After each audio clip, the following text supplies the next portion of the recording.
حضرت سیدہ رقیہ، حضرت سیدہ زینب، حضرت سیدہ ام کلثوم، ہم کہتے ہیں یہ بھی آل بیت میں سے ہیں۔ اور یہ تو رہی حضرت فاطمہ الزہرا کی صاحبزادیاں، ہم کہتے ہیں حضرت زینب کی صاحبزادی حضرت امامہ رضی اللہ تعالی عنہا، وہ بھی اہل بیت میں سے ہیں۔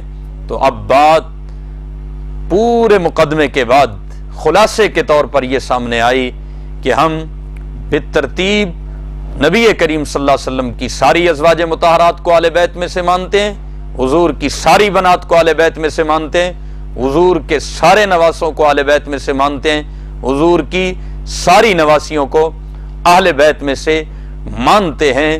جیسے ہم صحابہ اور اہل بیت کو آپس میں جدا نہیں ہونے دیتے، ایسے ہی ہم اہل بیت کو بھی آپس میں ایک دوسرے سے جدا نہیں ہونے دیتے۔ اتفاق، اتحاد، رواداری، پیار، محبت یہ نیچے سے شروع نہیں ہوتا ہے، اوپر سے شروع ہوتا ہے۔ بڑوں میں اتحاد، اتفاق، رواداری، پیار، محبت مانا جائے، اور یہ کوئی ہم نے مجبوراً نہیں ماننا ہے، یہ ہم نے اللہ اور اس کے رسول کے واضح حکموں کو سمجھ کے ماننا ہے کہ اللہ اور اس کا رسول یہ کہہ رہا ہے کہ وہ آپس میں ایک ہیں، رحماء بینہم، ان میں نفرتیں نہیں ہیں، محبتیں ہیں، ان میں عداوتیں نہیں ہیں، ان میں دوستیاں ہیں، وہ آپس میں شیر و شکر ہیں۔ ہم آج اگر اتفاق اور اتحاد چاہتے ہیں اور اس میں مخلص ہیں تو پھر ہمیں نیچے سے نہیں، ہماری بات گھر کا فرد نہیں سنتا ہے، گلی کا آدمی نہیں مانتا ہے، اپنے ماحول معاشرے میں ہماری بات نہیں چلتی ہے، ہم پوری امت میں اتحاد کیسے کر سکتے ہیں؟